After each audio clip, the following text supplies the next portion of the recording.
أعوذ بالله من الشيطان الرجيم. قل هذه سبيلي أدعو إلى الله على بصيرة أنا ومن اتبعني وسبحان الله وما أنا من المشركين.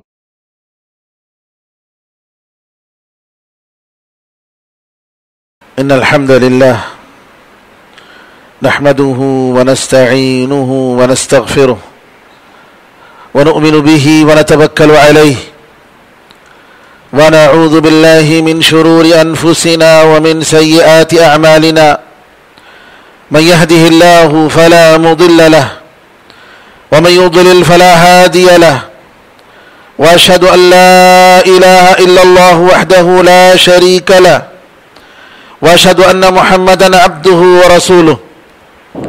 اللهم صل على محمد وعلى آل محمد كما صليت على إبراهيم وعلى آل إبراهيم إنك حميد مجيد. اللهم بارك على محمد وعلى آل محمد كما باركت على إبراهيم وعلى آل إبراهيم إنك حميد مجيد. أما بعد فإن خير الحديث كتاب الله وخير الهدي هدي محمد صلى الله عليه وسلم وشر الأمور محدثاتها وكل محدثة بدعة وكل بدعة ضلالة وكل ضلالة في النار. تمام تعریفیں اللہ تعالیٰ کے لیے ہیں جو سارے جہاں کا خالق مالک اور اس کا پروردگار ہے. رحمتیں اور سلامتی ہو احمد مجتبی محمد مصطفیٰ محمد ابن عبداللہ پر جو سارے جہاں والوں کے لیے رحمت بنا کر بھیجے گئے. برادران اسلام، دختران ملت، آج کے خطبے میں ہم آپ کے سامنے میت کے احکام اور مسائل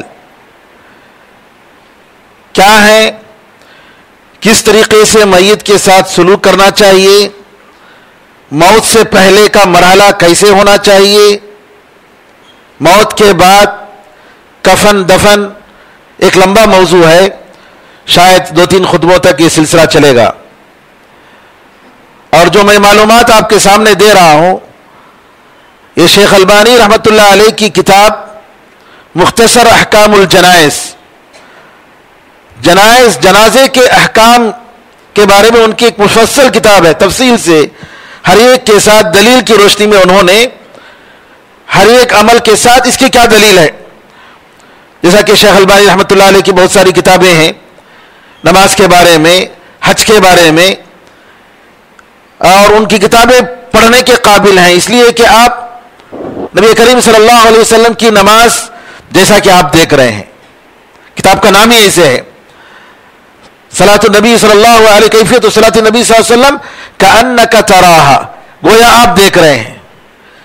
نبی کریم صلی اللہ علیہ وسلم حج کا طریقہ، جنازے کے مسائل اور احکام، تو نبی کریم صلی اللہ علیہ وسلم کی صحیح حدیثوں کی روشنی میں آپ نے یہ کتابیں لکھی اور الحمدللہ آپ کی کتابوں کو اللہ تعالیٰ نے بابرکت بنایا.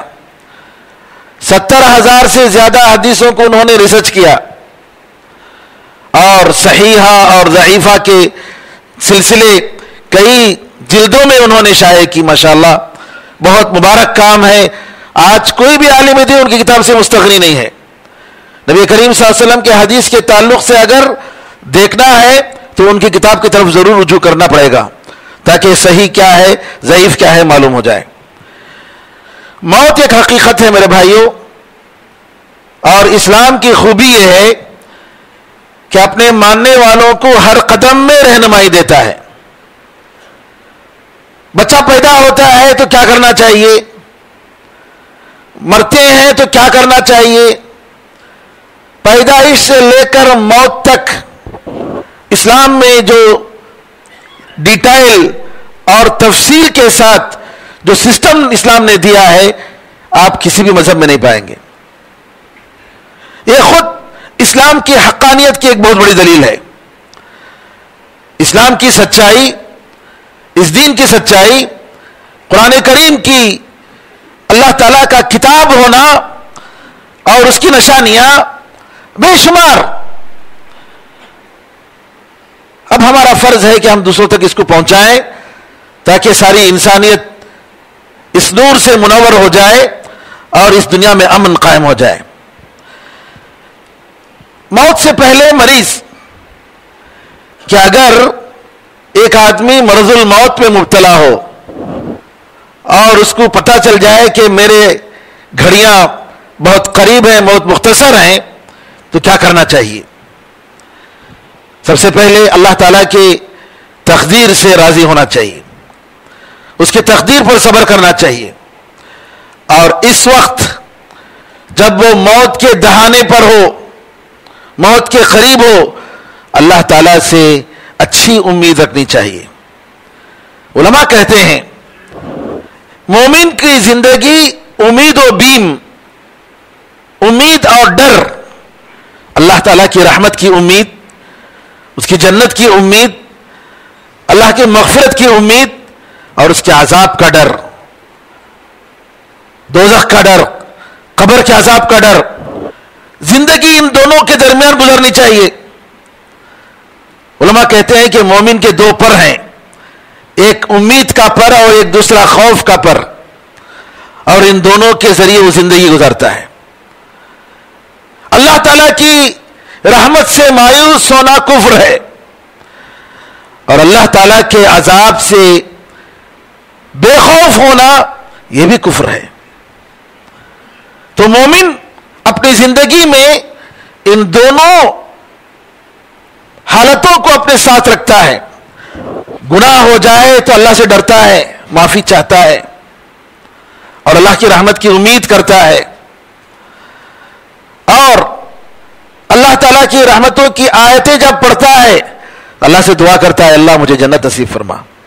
لیکن موت کا وقت جب آئے تو اس وقت ایک مومن کو چاہیے کہ اللہ سے حسن ظن رکھے, اچھا گمان رکھے, اللہ مجھے جنت نصیب فرمائے گا, اللہ مجھے معاف کر دے گا.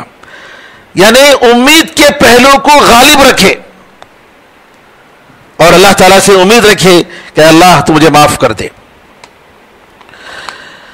اور انسان کو جتنی بھی بڑی بیماری ہو جائے, جتنی بھی تکلیف ہو جائے, کبھی انسان کو موت کی تمنا نہیں کرنی چاہیے. نبی کریم صلی اللہ علیہ وسلم نے منع کیا موت کی تمنا کرنے سے. اس کے بجائے نبی کریم صلی اللہ علیہ وسلم نے ہمیں رہنمائی کی, کہا کہ اگر کوئی شخص زندگی سے مایوس ہو جائے, اس کے دل میں مرنے کی تڑپ آ جائے تکلیف کی وجہ سے, تو ایسے موقع پر دعا کرنی چاہیے اللہم احیینی ما کانت الحیات خیرا لی, اے اللہ جب تک زندگی میرے لیے بہتر ہے مجھے زندہ رکھ. وتوفنی اذا کانت الوفات خیرا لی, اے اللہ مجھے موت دے دے اگر میرے لیے موت جب بہتر ہو تو مجھے موت دے دے. اس قسم کی دعا کر سکتا ہے, صرف موت کی تمنا یہ نہیں کر سکتا, موت کی دعا نہیں کر سکتا. اے اللہ مجھے اٹھا لے, اے اللہ مجھے موت دے دے, نہیں, ایسی دعا نہیں کرنی چاہیے.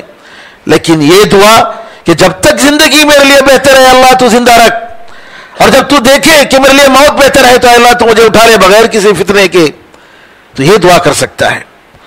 اور یہ دعا بعض ایسے مریض جو بالکل آخری حالت میں پہنچ گئے تھے, ہوش نہیں, پریشانیاں ایسے مریضوں پر پڑی گئی اور تجربے نے یہ بتایا, ان کے حق میں دعا کیا گیا کہ اے اللہ ان کے حق میں اگر زندگی بہتر ہے تو اللہ زندہ رکھ, اور اگر موت بہتر ہے تو اللہ تو اٹھا لے. تو اللہ تعالیٰ نے قبول کیا ہے. اسی طریقے سے مرض الموت میں جو مریض ہے اس کو چاہیے کہ اس کے اوپر جو حقوق ہیں, دوسروں کے جو رائٹس ہیں, اس پر جو واجبات ہیں ادا کرنے کے لیے فوراً کوشش کرے. اور اگر وہ ادا کر سکتا ہے, اس کے پاس مال ہے تو ادا کر دے, اور اگر ادا نہیں کر سکتا ہے تو کم از کم اپنے وارثین کو, اپنے بچوں کو اور جو رشتہ دار ہیں ان کو وصیت کرے, بھائی میرے اوپر یہ چیزیں ہیں, یہ فلاں فلاں چیزیں ہیں, ان کو آپ لوگ ادا کر دیجئے, جیسا کہ صحابہ کا عمل رہا ہے. اور اس وصیت کرنے میں جلدی کرنی چاہیے, تاخیر نہیں کرنی چاہیے, کیونکہ یہ ایسی چیزیں ہیں میرے بھائیوں، موت کب آئے گی کسی کو نہیں پتا. لہذا انسان اگر اس کے دل میں کچھ باتیں ہوں، میں اپنے بچوں کو جانے سے پہلے مجھے یہ بتانا ضروری ہے. حدیث میں آتا ہے کہ لکھ کر تکیے کے نیچے رکھ لے، رکھ کر سوئے، جلدی کرے، تاخیر نہ کرے. اور ایسے رشتہ دار جو وارث نہیں ہیں لیکن قریبی رشتہ دار ہیں، بعض علماء کا خیال ہے کہ ان کے حق میں ان کے مال میں سے کچھ وصیت کرنا فرض ہے. دوسرے علماء، اکثر علماء کا یہ خیال ہے، جمہور علماء کا یہ خیال ہے کہ جو میراث کی جو آیت ہے اس نے اس سے پہلی والی جو آیت وصیت کی جو آیت ہے اس کو منسوخ کر دی. تو لہذا وصیت کا حکم اب نہیں ہے. اور نبی کریم صلی اللہ علیہ وسلم نے یہ بھی فرما دیا وارثین کو وصیت نہیں کر سکتے. جو وارث ہوتے ہیں جن کا ذکر قرآن میں آ گیا ہے، جی نبی کریم صلی اللہ علیہ وسلم نے فرمایا ہے ان کے لیے الگ سے وصیت نہیں کر سکتے، کیونکہ اللہ تعالیٰ نے حصے بکرے تقسیم کر دیے. شوہر کو اتنا، بیوی کو اتنا، باپ کو اتنا، ماں کو اتنا، بیٹے کو اتنا، بیٹی کو، بھائی بہن کو اتنا، سب کچھ آ گیا. تو لہذا اس کے مطابق تقسیم کریں گے، الگ سے وصیت نہیں کریں گے. اور بعض علماء نے جمع کیا، کہا کہ وصیت بھی کریں گے تو کیسی وصیت کریں گے؟ شریعت کے مطابق کریں گے. کیونکہ امریکہ وغیرہ میں اگر آدمی مرتا ہے اور مال اپنا وصیت کیے بغیر اگر چھوڑتا ہے تو اس کا مال ڈائریکٹ گورنمنٹ کو چلا جاتا ہے. گورنمنٹ اس مال پر قبضہ کر لیتی ہے کیونکہ اس نے مالک نے وصیت نہیں کی. تو لہذا علماء نے دونوں آیتوں کے درمیان جمع کیا، کہا کہ وصیت کی جو آیت ہے وہ اپنی جگہ محکم ہے، باقی ہے، اور میراث کی جو آیتیں ہیں ان کی روشنی میں آدمی وصیت کرے گا. لیکن یہاں ایک مسئلہ کہ مثال کے طور پر باپ ہے، باپ کی کئی اولاد ہے، ان اولاد میں سے ایک لڑکا مر گیا جس کے بچے ہیں. باپ کی کئی اولاد ہیں، مثال کے طور پر یاسر ایک شخص ہیں، ان کی کئی اولاد ہیں، عبداللہ، عبد الرحمن، عبد العزیز، عبد الحکیم. عبد الحکیم کا انتقال ہو گیا، عبد الحکیم کی اولاد ہیں. شریعت کی روح سے بیٹے کے ہوتے ہوئے پوتے کو حصہ نہیں ملتا ہے،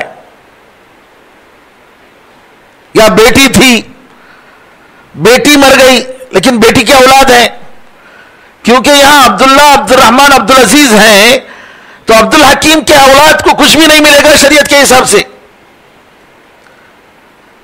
بیٹے کے رہتے ہوئے پوتے کو یا نواسے کو، نواسی کو، پوتی کو نہیں ملے گا کیونکہ بیٹے زندہ ہیں. تو ایسی صورت میں کیا کرنا چاہیے؟ کیونکہ یہ بچے چھوٹے بچے ہیں، باپ ان کے مر گئے ہیں، تو ان بچوں کے دادا نانا کو چاہیے کہ وصیت کرے.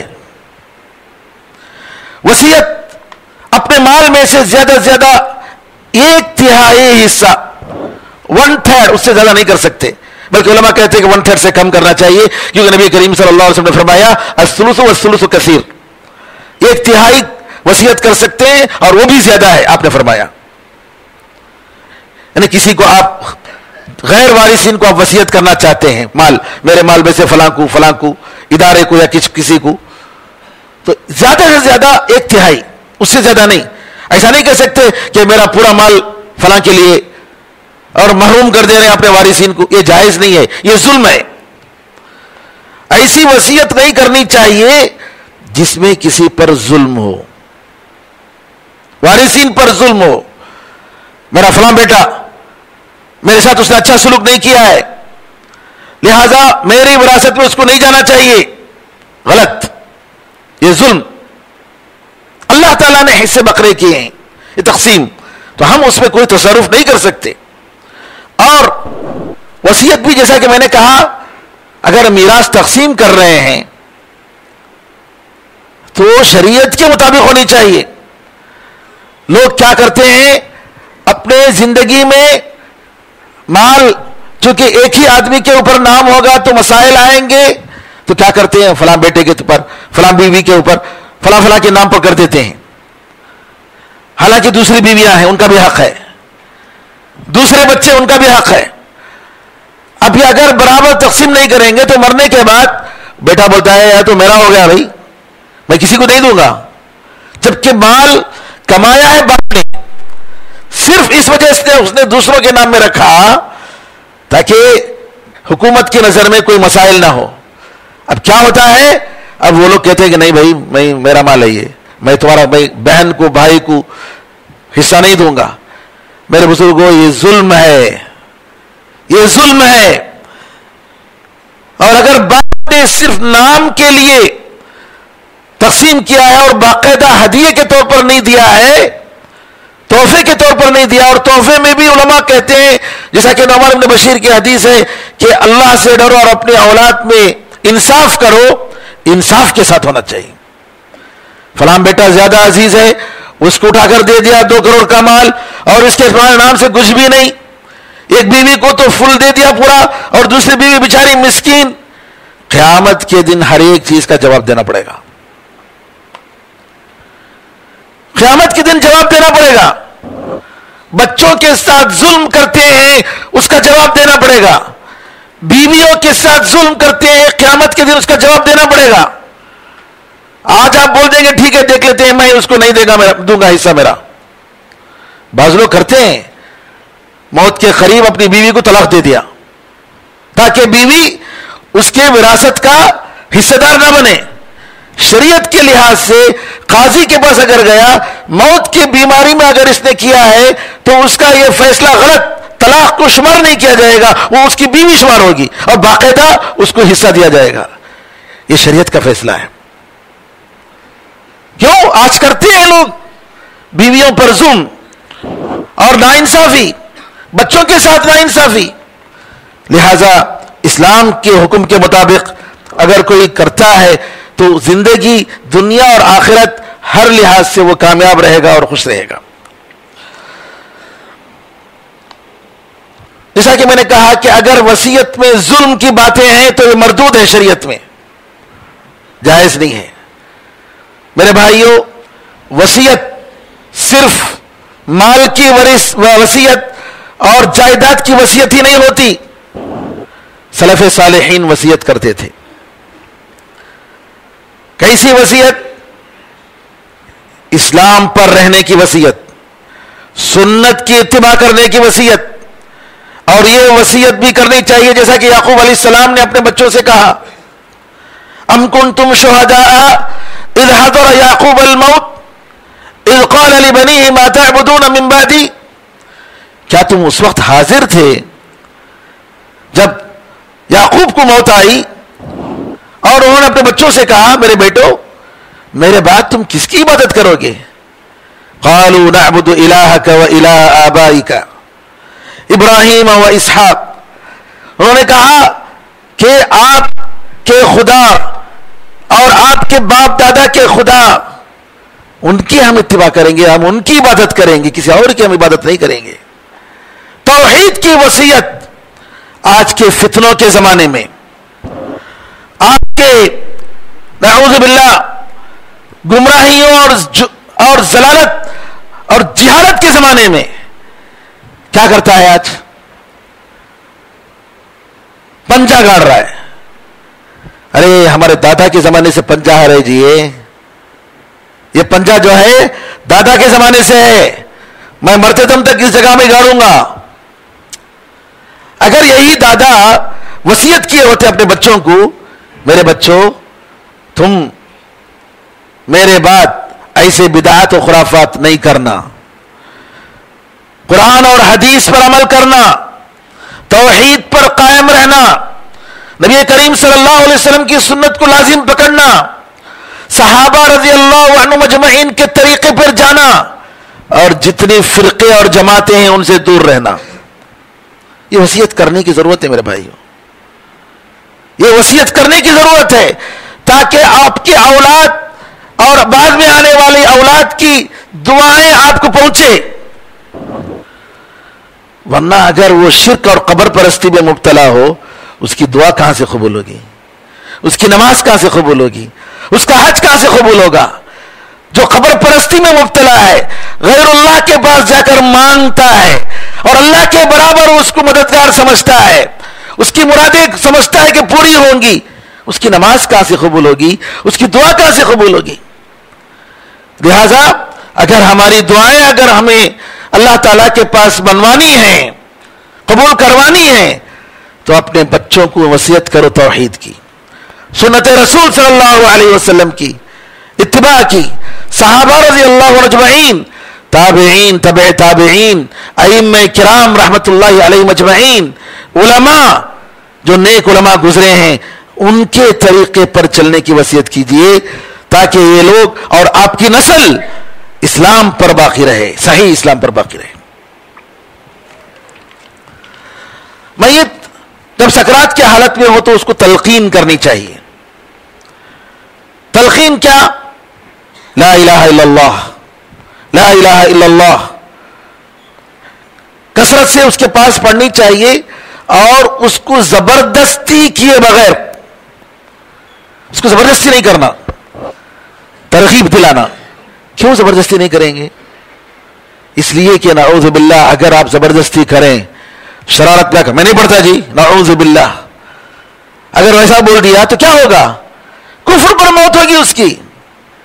اس لیے زبردستی کیے بغیر ترغیب دلانا چاہیے، تلقین کرنا چاہیے، لا الہ الا اللہ، لا الہ الا اللہ، لا الہ الا اللہ، اور اس کے بعد اس کے سامنے دعا کرنی چاہیے، اس کے حق میں دعا کرنی چاہیے، اے اللہ خاتمہ بالخیر عطا فرما، توحید پر موت عطا فرما، ایمان پر موت عطا فرما، اے اللہ رحم کر، اس کی حالت پر رحم فرما، اللہ سے دعا کرنی چاہیے، اور اس کے پاس بیٹھ کر بیکار باتیں نہیں کرنی چاہیے، ہنسی مذاق کی بات نہیں کرنی چاہیے، گندی باتیں برائی کی باتیں نہیں کرنی چاہیے جی، تاکہ اس کی زبان سے کوئی غلط باتیں نہ آ جائیں۔ اور اسی طریقے سے سورہ یاسین پڑھنا، اس کے بارے میں جو حدیث ہے اقرأوا علی موتاکم یاسین، کہ تمہارے مردوں پر جو ہے یاسین کو پڑھا کرو، پہلے تو وہ حدیث ضعیف ہے، نبی کریم صلی اللہ علیہ وسلم سے اس کا ثبوت نہیں ہے کہ میت کے پاس یاسین پڑھی جائے۔ کیا ہوتا ہے؟ میت ہوتے ہی یاسین سب کے پاس یاسین دے دیتے، تقسیم پڑھو پڑھو پڑھو۔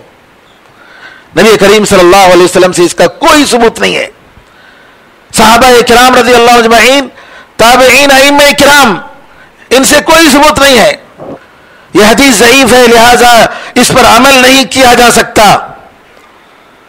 اور میت کو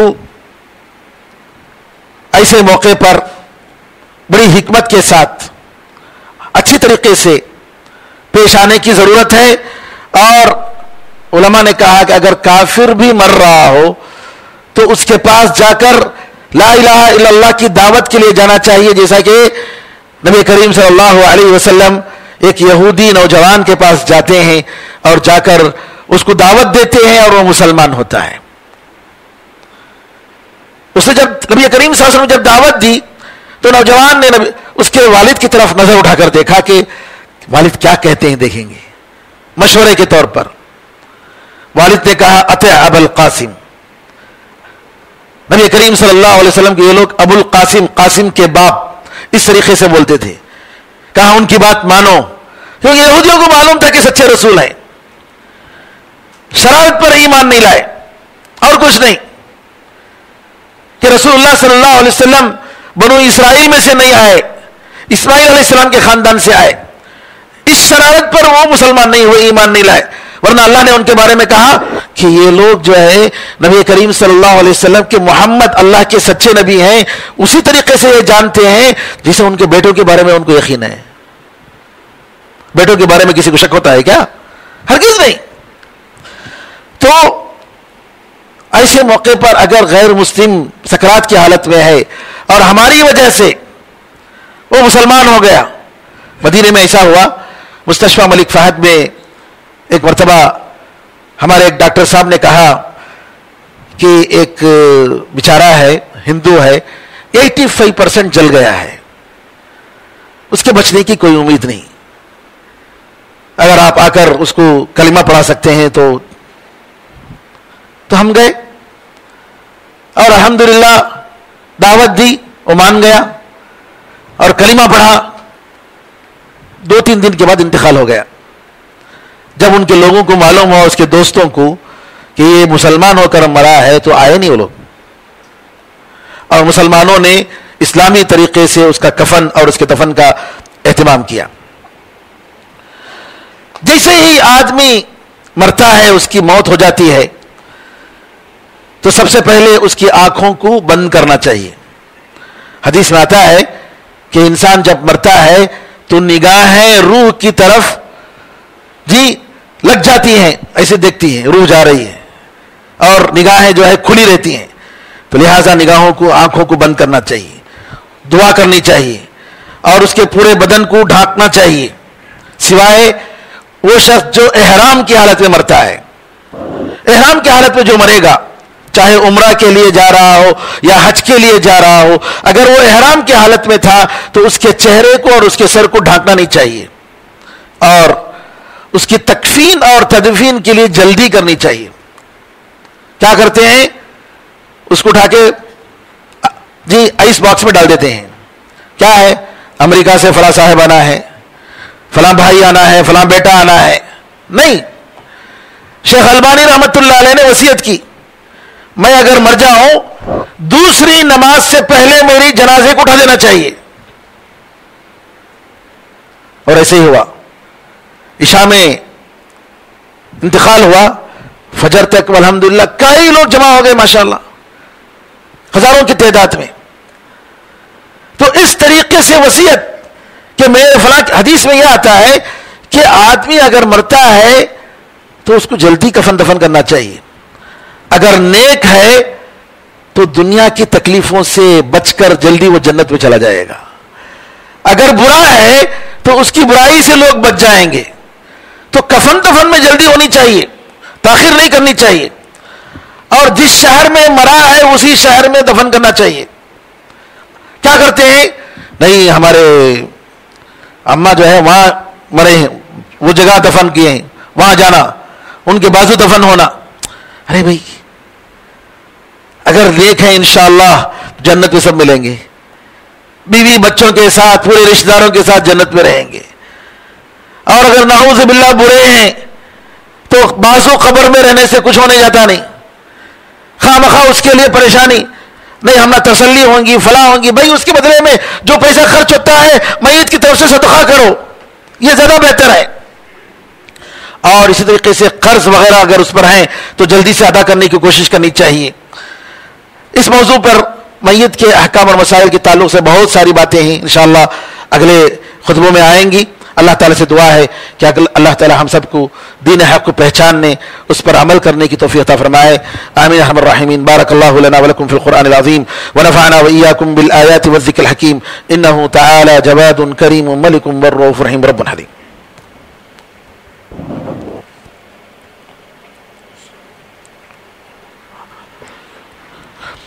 إن الحمد لله نحمده ونستعينه ونستغفره ونؤمن به ونتوكل عليه ونعوذ بالله من شرور أنفسنا ومن سيئات أعمالنا.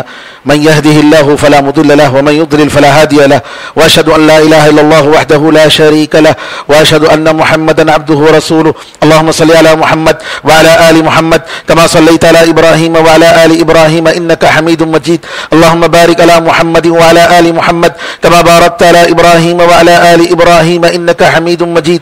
وصل على جميع الأنبياء والمرسلين والملائكة المقربين والخلفاء الراشدين وعلى جميع الصحابة أجمعين ومن تبعهم بإحسان إلى يوم الدين. اللهم اعز الاسلام والمسلمين، اللهم انصر الاسلام والمسلمين، اللهم انصر من نصر الدين. عباد الله رحمكم الله، ان الله يأمر بالعدل والإحسان وإيتاء ذي القربى وينهى عن الفحشاء والمنكر والبغي يعظكم لعلكم تذكرون. فاذكروا الله يذكركم وادعوه يستجب لكم ولذكر الله أعلى وأولى وعز وجل وأهم وتم وأكبر.